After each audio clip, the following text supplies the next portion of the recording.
Assalamualaikum warahmatullahi wabarakatuh. Perkenalkan, nama saya Rifki Azuhdi dengan NPM 25312099. Di sini saya akan membahas tentang ekonomi Islam. Yang pertama ada pengertian dari ekonomi Islam. Ekonomi Islam adalah suatu cabang ilmu pengetahuan yang berupaya untuk memandang, menganalisis, dan akhirnya menyelesaikan permasalahan ekonomi dengan cara-cara Islami, yaitu dengan cara-cara yang didasarkan atas ajaran Islam, yaitu berlandaskan Al-Quran dan Sunnah Nabi. Yang berikutnya ada definisi ekonomi Islam.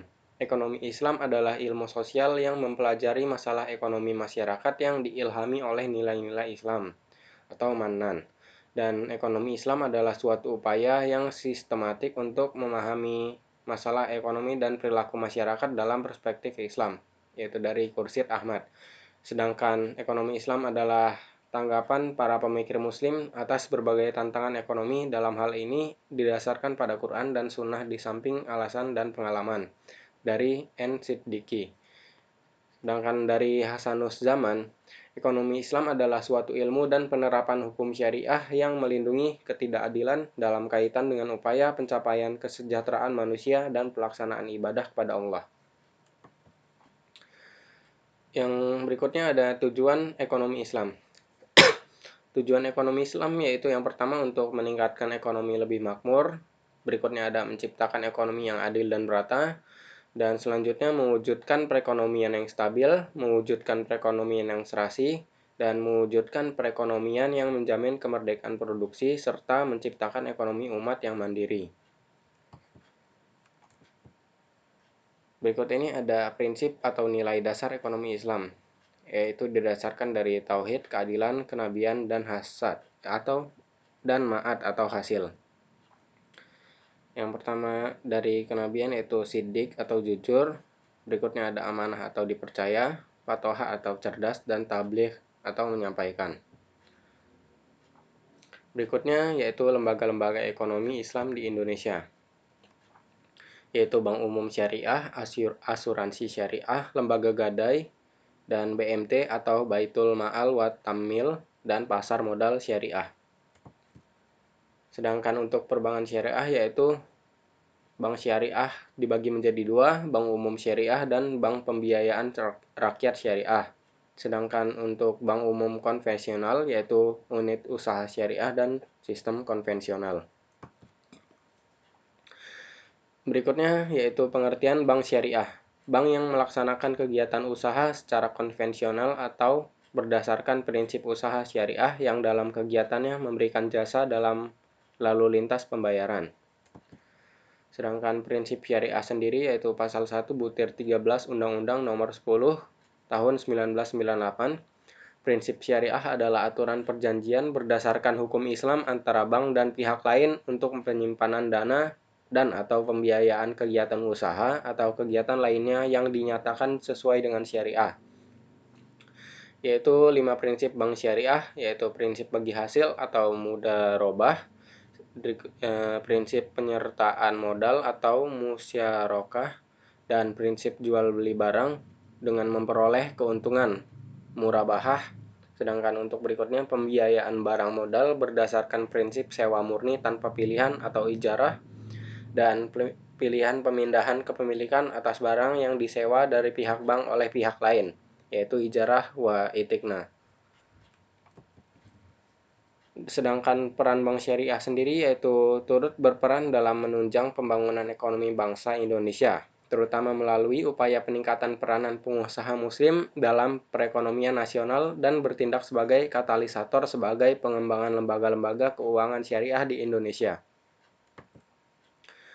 Sedangkan fungsi banknya itu ada 4, yaitu manajer investasi, bahwa bank syariah tersebut merupakan manajer investasi dari pemilik dana yang dihimpun karena besar kecilnya pendapatan yang diterima oleh pemilik dana yang dihimpun sangat tergantung pada keahlian, kehati-hatian, dan profesionalisme dari bank syariah.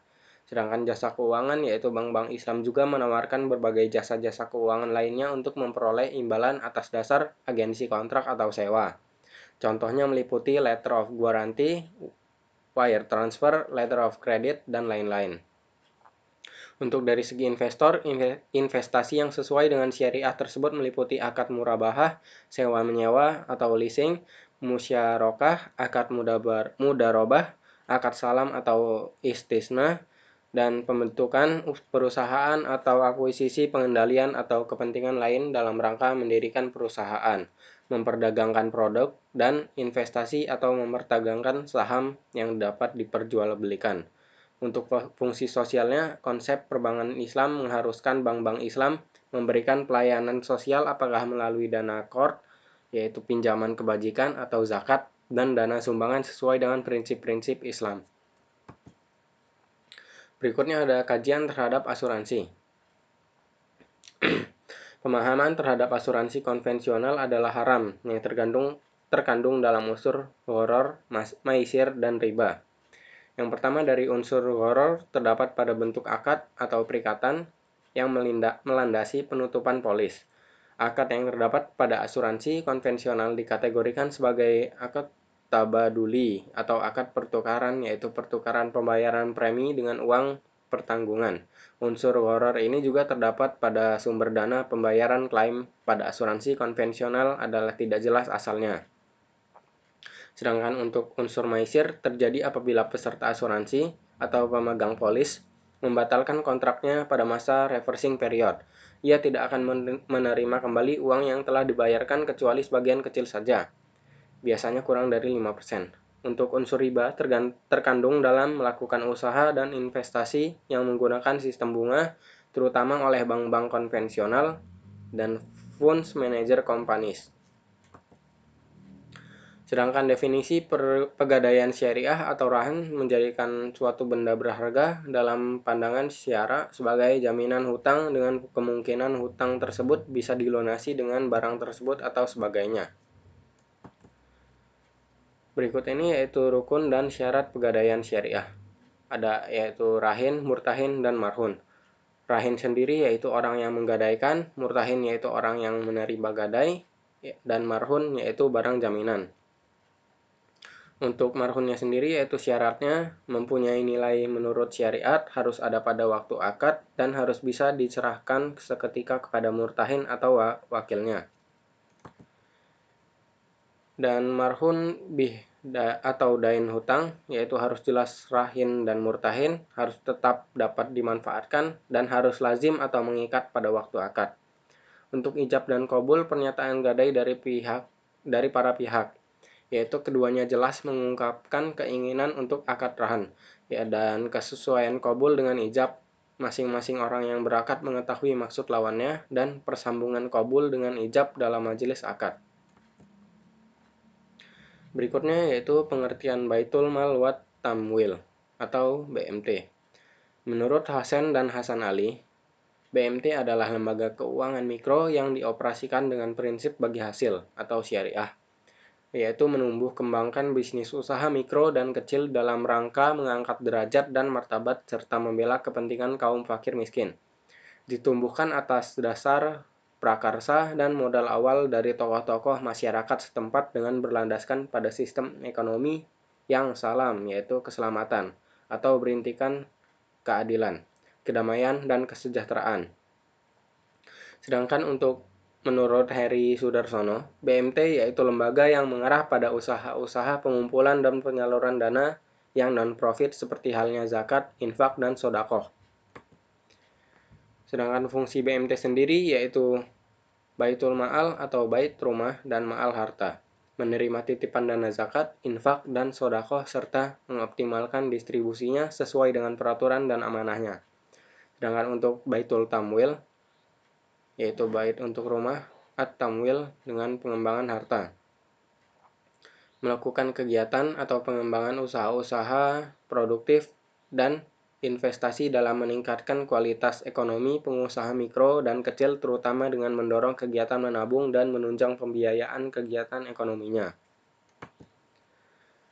Dasar-dasar hukum BMT yaitu dari dalil Al-Quran Surat At-Taubah ayat 60 dan 103 yang menjelaskan tentang perintah berzakat, di mana pada zaman Rasulullah Baitul Ma'al didirikan dengan fungsi untuk menyimpan uang-uang zakat dan lainnya. Sedangkan yang lainnya yaitu dalil Al-Quran surat Al-Baqarah ayat 275 sampai 280. Sedangkan berikut ini konsep dasar pasar modal syariah, yaitu Al-Quran dan Sunnah. Syariahnya hukum dan aturan yang berisi perintah dan larangan dan ditetapkan oleh Allah Subhanahu wa taala kepada hambanya. Untuk fikihnya sendiri, penafsiran ulama terhadap syariah yaitu ibadah manusia dengan Allah Sang Pencipta, semua tidak boleh dilakukan kecuali yang ada perintah atau ketentuannya. Sedangkan menurut muamalah, manusia dan manusia lain semua boleh dilakukan kecuali jelas ada larangannya, yaitu prinsip syariah di pasar modal. Berikut ini yaitu prinsip pasar modal syariah. Yang pertama ada pembiayaan dan investasi pada aset atau kegiatan usaha yang halal, spesifik dan bermanfaat dan dilakukan dengan bagi hasil. Berikutnya, uang adalah alat bantu pertukaran nilai. Pemilik harta menerima bagi hasil dari manfaat yang timbul dari kegiatan usaha, maka pembiayaan dan investasi harus pada mata uang yang sama dengan pembukaan kegiatan usaha. Berikutnya, akad yang terjadi antara pemilik harta dengan pemilik usaha dan tindakan maupun informasi yang diberikan pemilik usaha serta mekanisme pasar tidak boleh menimbulkan keraguan yang menyebabkan kerugian. Sedangkan untuk investor dan emiten tidak boleh mengambil resiko melebihi kemampuan yang dapat menimbulkan kerugian yang sebenarnya dapat dihindari. Untuk investor, emiten maupun bursa dan self-regulating organization lainnya tidak boleh melakukan hal-hal yang menyebabkan gangguan yang disengaja atas mekanisme pasar, baik dari segi penawaran atau supply maupun dari segi permintaan. Baiklah, sekian penjelasan dari saya. Saya akhiri. Wassalamualaikum warahmatullahi wabarakatuh.